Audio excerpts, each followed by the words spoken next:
Olha, a gente volta a falar sobre a operação desta quarta-feira da Polícia Federal. A gente atualiza as informações. A PF prendeu hoje o hacker Walter Delgatti Neto. Ele ficou conhecido por ter dado origem à chamada Operação Vaza Jato, uma consequência da Vaza Jato ao invadir telefones de autoridades envolvidas com a Operação Lava Jato, que marcou os últimos anos aqui no Brasil. A Polícia Federal também cumpre mandados de busca e apreensão contra a deputada federal Carla Zambelli, do PL aqui de São Paulo. Oficialmente, a PF divulgou até agora que são 5 mandados de busca e apreensão, 3 no Distrito Federal, 2 aqui em São Paulo. Um, inclusive, mandado de prisão preventiva. Nessa ação, a Polícia Federal tenta obter mais informações sobre a inserção de alvarás de soltura e mandados de prisão falsos no Banco Nacional de Monitoramento de Prisões. E os documentos forjados incluiriam também o mandato de prisão falso contra o ministro do Supremo, Alexandre de Moraes. No ofício, e inclusive havia a frase "faz o L", um dos slogans da campanha eleitoral mais recente do presidente Lula. E o documento da Polícia Federal diz o seguinte: os crimes apurados ocorreram entre os dias 4 e 6 de janeiro de 2023, quando teriam sido inseridos no sistema do CNJ e possivelmente de outros tribunais no Brasil. 11 alvarás de soltura de indivíduos presos por motivos diversos e um mandado de prisão falso em desfavor do próprio ministro Alexandre de Moraes. Em prosseguimento às ações em defesa da Constituição e da ordem jurídica, a Polícia Federal está cumprindo mandados judiciais relativos à invasão ou tentativas de invasões de sistemas informatizados do Poder Judiciário da União no contexto dos ataques às instituições. E só para concluir, antes de mais um giro com os nossos comentaristas, Walter Delgatti Neto tinha sido preso em julho de 2019 durante a Operação Spoofing, que desarticulou uma organização criminosa que praticava crimes cibernéticos. Essas investigações indicam que o grupo acessou contas do aplicativo de mensagens Telegram usadas por autoridades brasileiras. Na época a gente falou muito de Sérgio Moro, até mesmo os integrantes da força-tarefa da Operação Lava Jato. Luiz Felipe Dávila, dependendo dessas investigações e de outras informações que serão divulgadas ao longo do dia, teremos, claro, uma imagem mais nítida do que realmente aconteceu e quais são os focos dessas investigações. Agora, esta operação mira essas invasões ou tentativas de invasões de sistemas de internet. Bom, Tiago, como nós comentamos aqui, é evidente que se esses crimes forem comprovados, é um escândalo que uma representante do eleitor brasileiro, uma deputada federal, esteja envolvida com esse tipo de crime. É um escândalo absoluto e precisa ser apurado e, evidentemente, esse crime precisa ser punido, porque isso não condiz com a imagem que se espera de um representante legítimo eleito pelo povo brasileiro. É óbvio que precisa ser condenado. Agora, tem um outro ponto, o Capês tocou, e eu gostaria até de escutá-lo mais, que é a questão dos crimes cibernéticos. O Brasil é um dos países mais vulneráveis do mundo na questão de dados. Nós não levamos a sério essa questão de crime cibernético. Quase tudo que tem hoje de crime cibernético está acontecendo aqui no Brasil, porque nós não estamos nos dando a devida consideração como criar sistemas de segurança mais robustos de nossos sistemas. Esse é um problema gravíssimo que só tende a aumentar com a vulnerabilidade cibernética do país. Capês, fica essa dúvida para você, esse aumento de casos de crimes cibernéticos aqui no Brasil. O Brasil é um país que mais tem esse tipo de crime. Como que você vê a segurança agindo em relação a eles? Olha, depois dos Estados Unidos e da Rússia, o Brasil é o país que tem o maior número de hackers. A legislação nossa não traz penas ainda que sejam proporcionais à gravidade do crime. E eu já disse, inclusive, o Dávila aqui colocou também muito bem, da gravidade dos atos imputados à deputada e, ao mesmo tempo, da enorme infantilidade de ações dessas. A gente vem se repetindo, uma atrás da outra. Vamos gravar o ministro, vamos fazer não sei o quê. Isso é de uma imbecilidade atroz e realmente merece todo tipo de repúdio, não apenas pela gravidade no mérito, mas, sobretudo, pela falta de maturidade. Agora, algumas questões têm que ser levantadas também sobre o aspecto processual. Nós estamos analisando a questão sob o ponto de vista do mérito, né? Esse hacker, ele já apresentou problemas psiquiátricos, inclusive tem laudos juntados que ele é uma pessoa extremamente perturbada.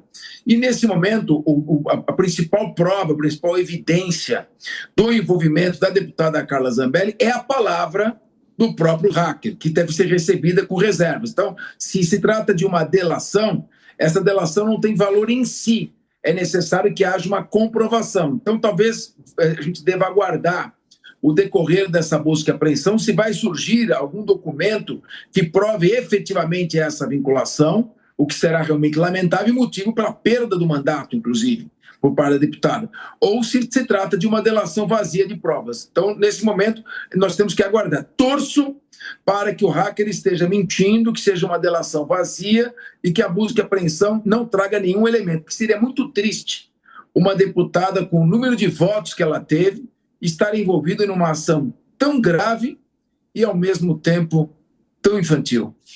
Bom, os nossos repórteres aqui em São Paulo, em Brasília, já se movimentando também para acompanhar os desdobramentos desta operação da Polícia Federal. E temos já o chamado da repórter Luciana Verdolim, da capital federal. Luciana, o que já se sabe aí em Brasília? Quais foram, pelo menos, a ação da Polícia Federal e endereços da deputada Carla Zambelli? Não sei se na Câmara dos Deputados também há essa ação. Quais são os detalhes, Luciana?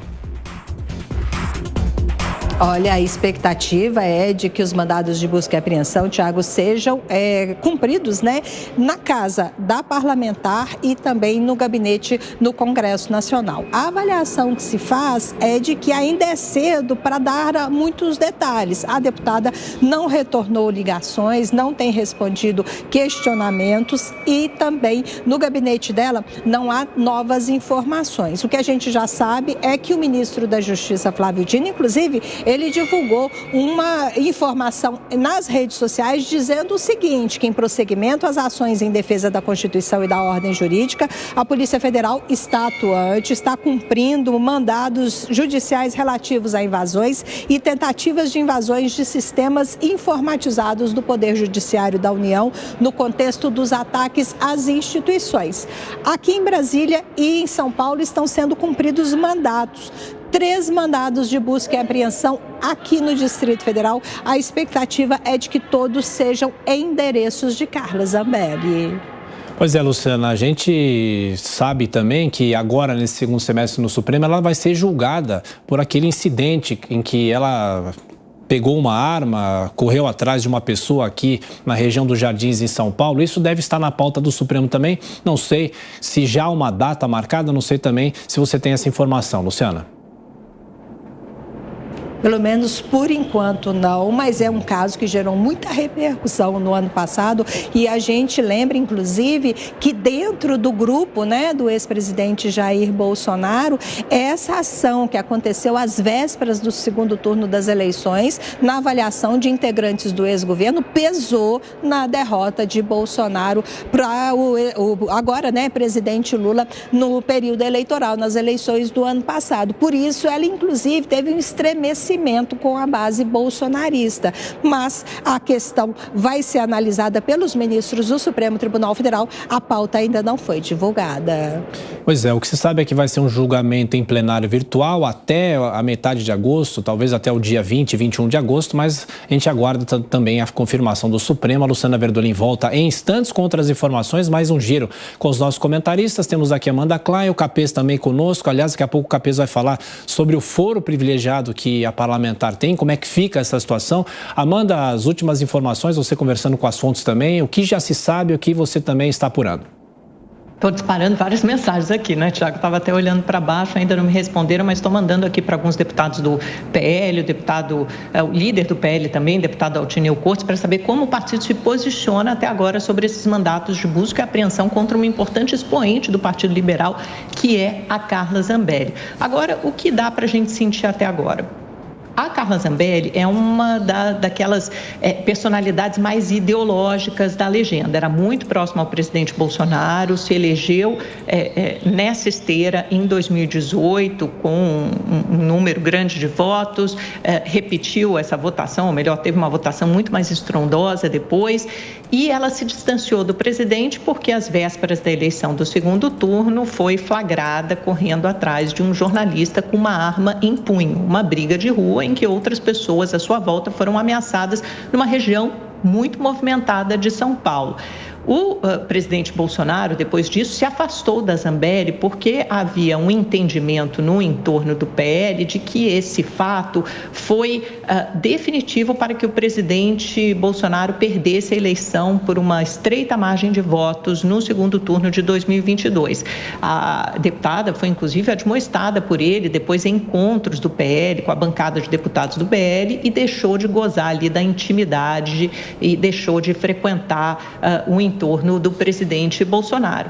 Mesmo assim, a deputada se mantinha em grande evidência, porque tem muitos seguidores nas redes sociais.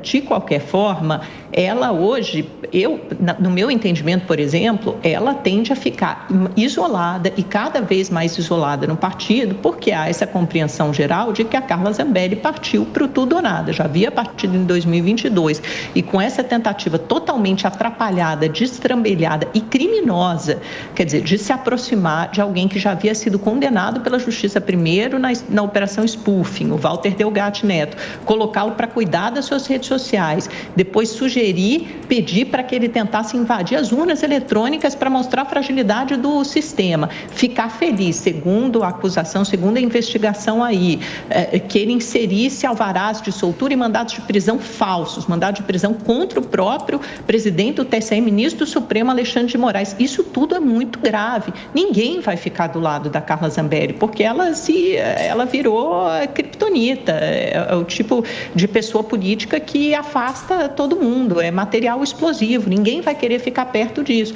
Então, ela tende, ao meu ver, num primeiro momento, ao isolamento e numa posição muito difícil dentro da legenda e até mesmo politicamente. Fica cada vez mais difícil e muito custoso politicamente defender. Agora, Capês, caso essas acusações sejam comprovadas na sua avaliação, como que a Justiça deve agir nesse caso?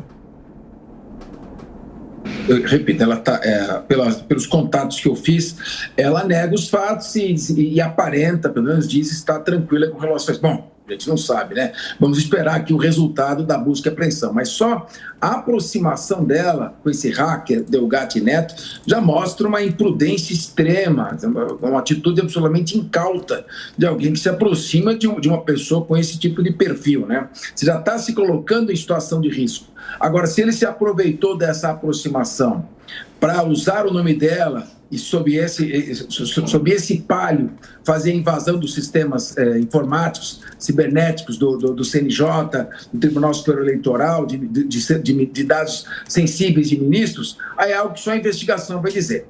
Muito bem, ela tem foro privilegiado, sim, foro por prerrogativa de função. Ela tem direito, aliás, ela praticou os atos enquanto parlamentar. Está sendo acusada de ter praticado os atos enquanto parlamentar. Está sendo acusada de ter praticado os atos usando a estrutura de parlamentar. Então, ela vai ser julgada diretamente pelo Supremo Tribunal Federal. O que, a meu ver, nesse caso, é uma desvantagem, porque ela não terá uma segunda instância para recorrer, ela não terá duplo grau de jurisdição. Ela vai ser julgada em única e última instância, que é o Supremo Tribunal Federal. E, evidentemente, se ficar demonstrado algum vínculo a partir da busca e apreensão, é um processo em que há dificuldade da defesa se pronunciar, porque a prova será técnica. Repito, somente as palavras do Delgatti Neto são insuficientes para o oferecimento de uma denúncia e para a condenação, porque uma delação por si só, ela é insuficiente, ela não vale como prova. É um caminho para se buscar a prova. Por essa razão, as diligências de busca e apreensão, para que tente se buscar algum outro elemento que reforce essa imputação, essa delação feita pelo hacker, até porque ele mesmo já tem laudos psiquiátricos que foram juntados à investigação e, portanto, é uma pessoa que tem a sua credibilidade colocada em dúvida, mas se houver elementos que reforcem, a denúncia vai ser oferecida e, se forem fortes esses elementos, dificilmente escapará de uma condenação. Ô, Dávila, dificilmente ela vai conseguir, pelo menos em relação ao Congresso, né? Ela pode enfrentar até um processo de cassação dentro do Congresso Nacional, mas como o Capês diz, ela tem foro, né? Ela não será talvez punida como deveria, se é que todas essas denúncias forem comprovadas, mas já que essa operação da Polícia Federal, o que tudo indica que sim, né? Se forem comprovadas, é óbvio que Carla Zambelli não terá um único defensor no Congresso Nacional, porque são crimes gravíssimos.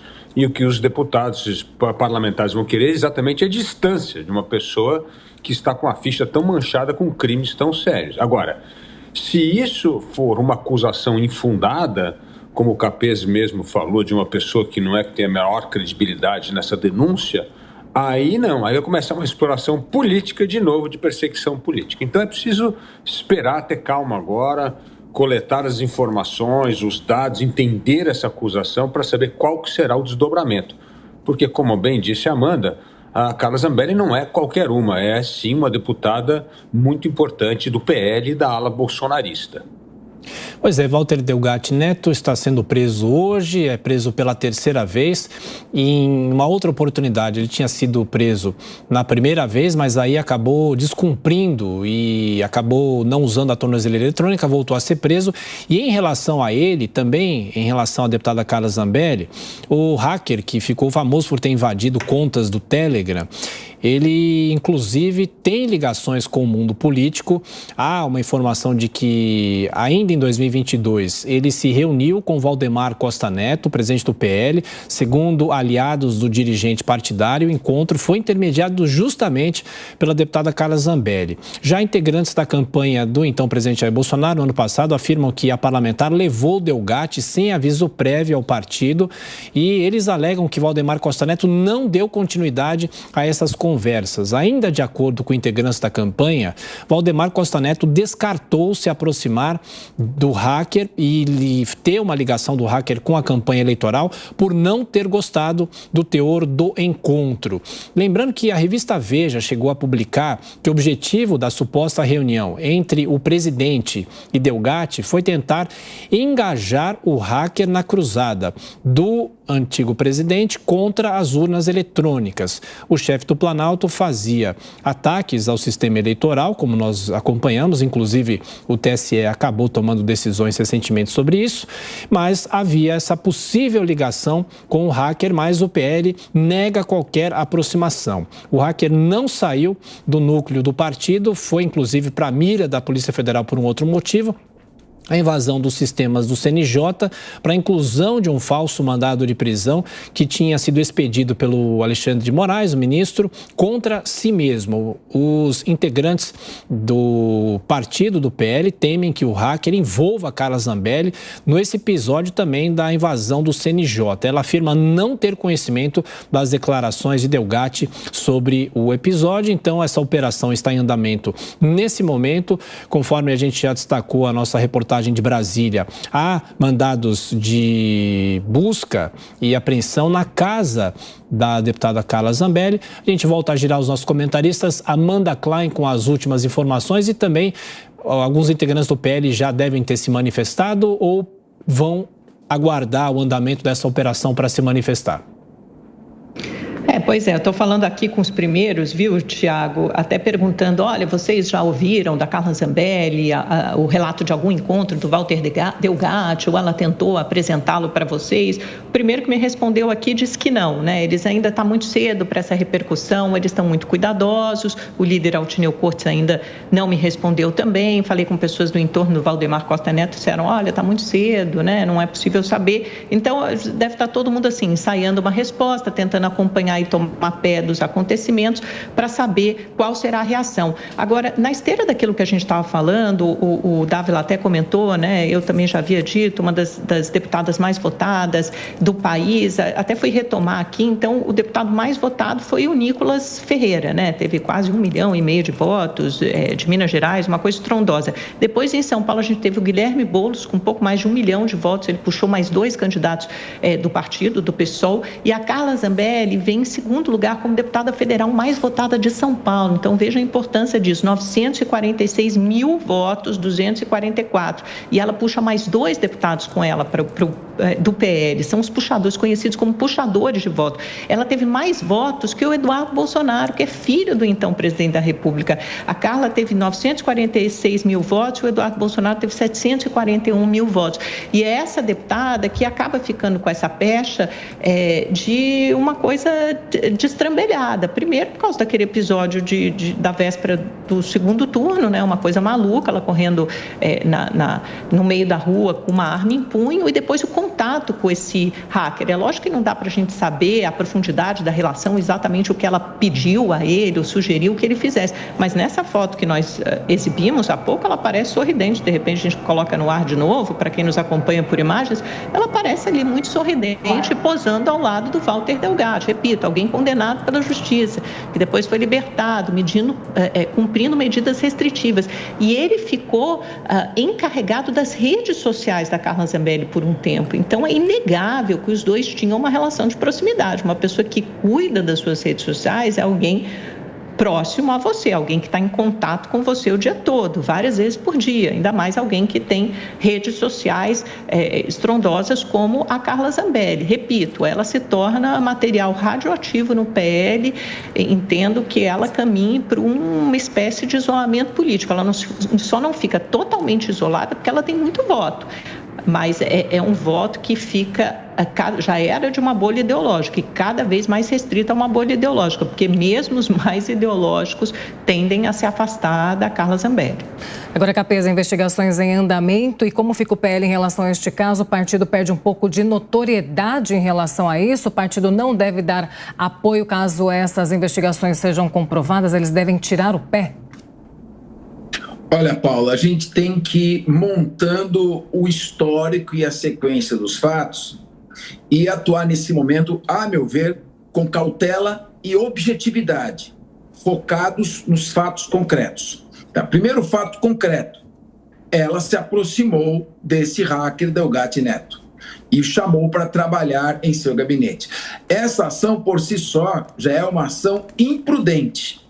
E é uma ação que coloca a deputada em suspeição. Primeiro ponto. Segundo, ela leva esse hacker até o PL para conversar com o presidente nacional do partido, Valdemar da Costa Neto. Então, o segundo ponto, além dessa aproximação e dela ter trazido incorporado mesmo ao seu gabinete, é a conversa que ela teve com o Valdemar da Costa Neto. O Valdemar da Costa Neto vai ter que ser ouvido. Ele é uma testemunha importante nesses fatos. Ou seja, o que foi conversado nessa reunião, o que foi planejado, o que foi proposto. Quem tem que dizer é o Valdemar da Costa Neto. Agora, segundo as informações que eu estou levantando, a gente está procurando aqui saber o que está acontecendo, a Amanda, o Dávila, todos nós, as primeiras informações que chegam é o seguinte, não existe nada, segundo a informação que me foi passada, nada além da palavra do hacker Delgatti Neto. Apenas as palavras dele, não há mais nada além disso. E que dessa busca e apreensão, a princípio não surgiria nenhum outro elemento, um elemento que reforçasse essa delação, ou essa delação vazia. Então, a princípio, do lado da Carla Zambelli, as informações que chegam é que há uma aparente tranquilidade. Claro, dentro das circunstâncias, ninguém gosta de ser alvo de uma busca e apreensão e estar no centro desse furacão, mas há uma tranquilidade de que não haverá outros elementos. Mas a investigação ela deve se ater, nesse momento, a questões de natureza objetiva. Por que o hacker foi trabalhar no gabinete da deputada? O que ele fez nos computadores ali, nas redes sociais da deputada? Qual foi o trabalho que ele desenvolveu ali? Então, vai precisar ter acesso ao computador da deputada, suas mensagens, tudo aquilo que ela movimentava, o hard do seu computador, para saber o que se encontra ali. Isso é fundamental. Isso vai ser objeto de perícia e é uma prova, a meu ver, muito importante. Muito mais importante do que a prova oral. Porque a prova testemunhal, ela é falha, né? A testemunha, a prova testemunhal é chamada na doutrina milenar como essa é uma expressão jurídica. Eu repito, é uma expressão jurídica que consta dos livros de processo penal. A prova testemunhal é considerada a prostituta das provas, ou seja, é uma prova de confiabilidade duvidosa. Agora, a prova técnica, a prova pericial, essa é uma prova normalmente irrefutável. Então, o que foi objeto de busca e apreensão vai ser submetido à perícia. Então, é importante saber o que ele fazia ali no gabinete, o que ele mexia nas redes sociais, que dados que ele inseriu. Esse é um dado importantíssimo. Segundo elemento importante, o diálogo, a conversa que foi mantida na sede do PL com o Valdemar da Costa Neto. O que foi conversado, o que foi proposto, o que teria em tese assustado o Valdemar da Costa Neto e feito ele repelir aquela conversa, não se aproximar mais daquele hacker ou daquela conversa. Esses dois dados são fundamentais. E terceiro, o que o hacker efetivamente acabou fazendo? Ele invadiu mesmo o sistema do Conselho Nacional de Justiça? Ele invadiu os dados de algum ministro, de alguma autoridade? Ele entrou no site do Tribunal Superior Eleitoral? Ele chegou a alterar mesmo algum mandado de prisão para alvará de soltura? Isso é possível ser feito? Seria tão frágeis assim os sistemas de defesa da internet, das redes desses órgãos? Então é preciso saber se ele fez mesmo ou não. Ou seja, tudo que existe, a princípio, pelo que está chegando, nós ainda não temos mais informações. À medida que as informações forem chegando, claro que a gente vai desenvolvendo, sempre com prudência, com respeito ao direito de defesa, sem fazer julgamentos precipitados, sem entrar nessa loucura que é pré-julgar as pessoas, mas atentos aos fatos objetivos. Então, nesse momento, os dois fatos objetivos, porque a busca e apreensão a gente não sabe o que vai ser apreendido, o que vai ser periciado, ninguém sabe ainda. Os dois fatos objetivos são por que ele foi trabalhar no gabinete da deputada e o que ele lá fazia, e se ele foi mesmo trabalhar lá. Segundo, qual foi esse diálogo com o Valdemar da Costa Neto que foi conversado? Esses são dois parâmetros objetivos que têm que chegar e podem chegar mais cedo do que a prova pericial para a gente saber e poder se posicionar de maneira objetiva, responsável, mas firme. Porque a imputação, ainda que seja uma imputação ainda em abstrato, sem fatos concretos, é uma imputação extremamente grave. Eu diria que é um fato gravíssimo. Esse, sim, pode ser um atentado, claro, ao funcionamento dos poderes e, consequentemente, ao Estado Democrático de Direito. No mérito, ação gravíssima, comportamento no mérito, abstratamente em tese, deplorável, infantil, que mostra absoluta imaturidade, mas que não foi comprovado ainda, que é necessário que a gente parta da delação para desenvolver os outros fatos. Bom, para você que liga a TV Agora, o Rádio Agora, os nossos aplicativos, nesse momento há em andamento uma operação da Polícia Federal em que a Polícia Federal prendeu o hacker da Vaza Jato, Walter Delgatti Neto, e nesse momento faz buscas em endereços da deputada Carla Zambelli. E como já se esperava, a gente falava agora com a nossa reportagem de Brasília também, além de agentes na casa da parlamentar em Brasília, há também uma ação no Congresso Nacional, na Câmara dos Deputados, no gabinete dela. Então, em instantes, a gente volta com outras informações e, claro, os desdobramentos no mundo político. É isso, Tiago. Enquanto as nossas equipes apuram mais informações sobre esse mandado de busca e apreensão que acontece hoje, nesta quarta-feira, nos endereços nas casas de Carla Zambelli, a Petrobras